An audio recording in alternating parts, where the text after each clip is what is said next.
Hi everyone, I'm back again here to do a vlog pod today. I'm thinking I'm going to be doing another episode, the next episode that came out of 1,000 Pound Best Friends. And this one is the second episode in season 3. I never know how to really introduce videos. I'm just not good at it at all. So I just say hey and that's it. But yeah, I'm gonna review this really quick.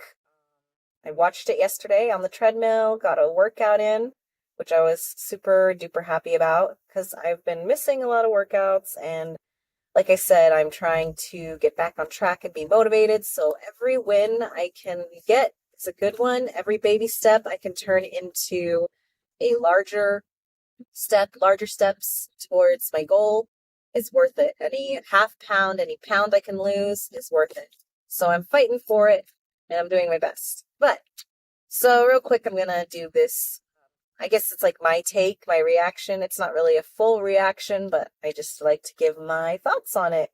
Yeah, it was pretty motivating actually. I really liked this episode and I actually really like the season so far. Last year the season felt kind of off. It felt like it was straying away from the important part, which was, losing weight and getting to their goals. It was kind of focused more on drama. I really hate when a really good reality show will come out and the first couple seasons will be good, but then it'll just switch up to just straight drama, constant drama. And it gets to the point where it's scripted. There's no way it's real anymore. And it just dies out like that. So last year I was kind of feeling that vibe with the last season. I felt like most of the episodes were just pointed towards drama and things happening and forcing them to go do things they don't want to do and fighting between the friends and all that. But this year, I'm kind of vibing with it.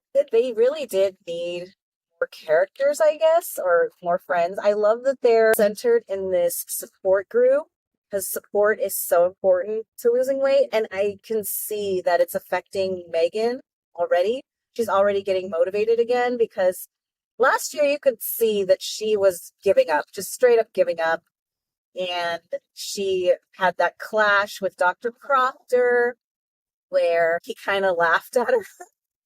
I'm sure it was a misunderstanding, but it felt really unprofessional when that happened. But you could see she was kind of giving up. And this season, I'm really enjoying how she's kind of getting back into it. It's only the second episode that could totally change, but I love that she's going to the support group and she met with the doctor for the first time again, also in this episode. She asked him if they could do something to jumpstart her weight loss again. They weighed her in, and I was worried. I thought she was going to have a huge, huge gain, but she actually stayed the same. I think she said she was 289. She weighed in around 290, which is a slight gain, but, it was fine. It was better than a huge gain, right?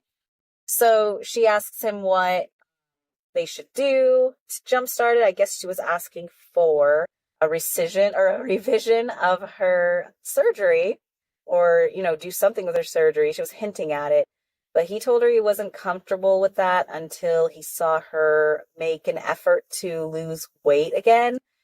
I think he said 20 to 30 pounds, maybe more even, 40 pounds in 2 months, which would average about 15 to 20 pounds a month, right?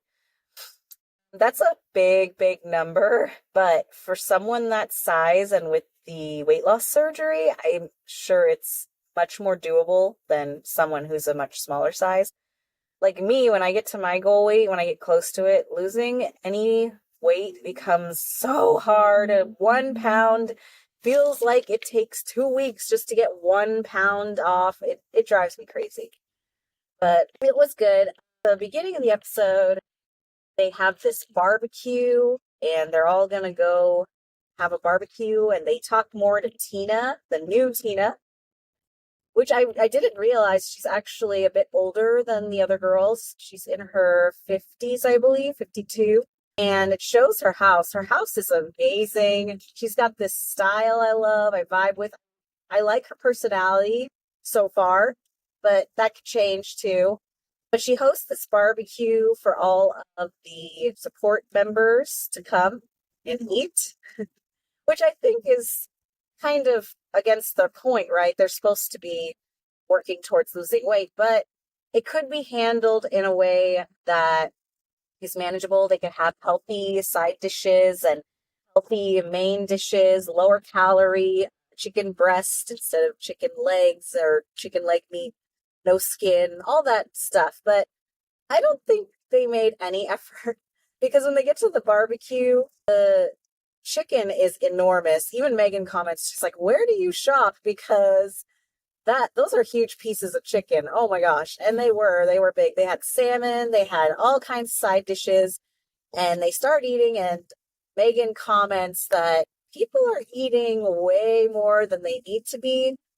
But what she's got to understand is some of these patients are just starting out. They've barely been on the plan, or they're just starting, and they're where she was years ago, right? So there's that, but it is true. They should be making an effort to change, especially they're meeting up with a weight loss support group. You think they would have a little more tact and eat a little bit less, maybe, or portion sizes, or Tina could have maybe cooked a little healthier. I don't know. I didn't see the food super close up, so I can't say for sure how many calories everything was. They talked it over with Scott. Sorry, I got brain bubble there, but Scott and Tina. This episode was kind of more or less about them, more so than the other girls, the main girls, but Scott and Tina. So they had the barbecue with Tina, and then Scott, they showed Vanessa to visit him. And I guess Vanessa, she doesn't have her main friends as much anymore. They're all kind of angry at each other. They've been avoiding each other for months, apparently. So she's decided to go and make more friends, right? She realized Scott needed help, and I don't know who reached out to who, but she ended up going to his house and encouraging him to get out for a walk, which that's really good with a weight loss journey. You need to meet people that are like-minded and will encourage you to do better, right? If you keep hanging out with people that are just going to binge eat and want to go to restaurants all the time, you're not gonna succeed.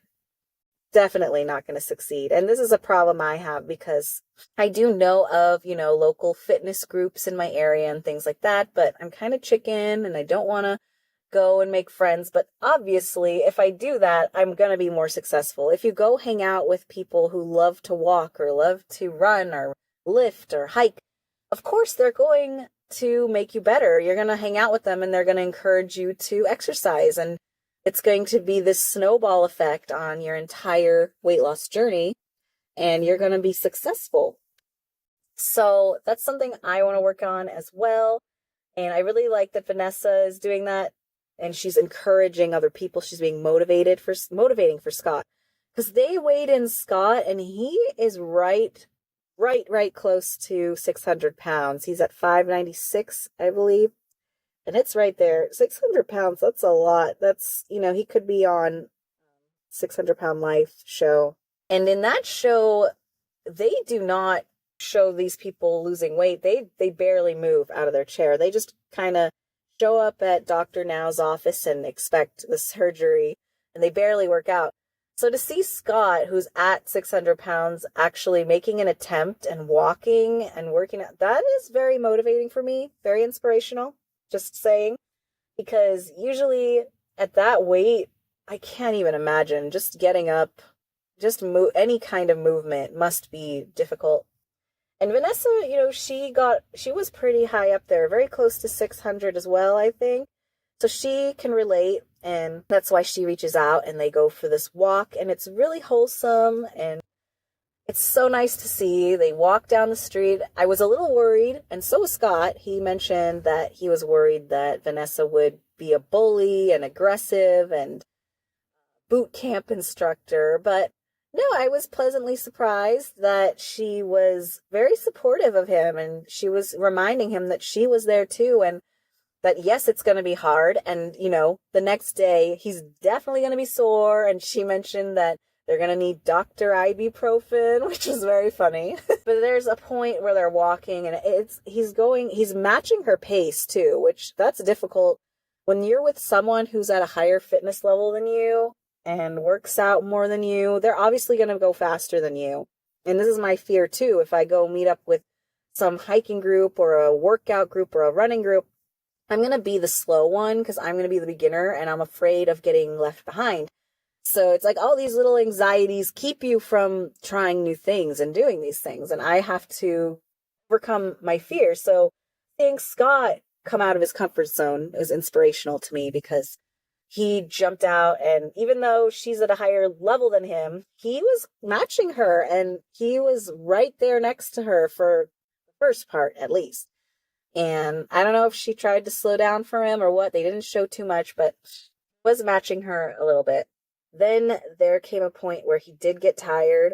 She did offer him to rest, which was good because some people, they don't, if they're a higher fitness level, it doesn't feel like anything to them unless they get into a harder phase or a higher intensity level, right? So you could easily forget that someone's at a lower level than you and is in pain compared to you, where you have no pain at all. You're feeling good.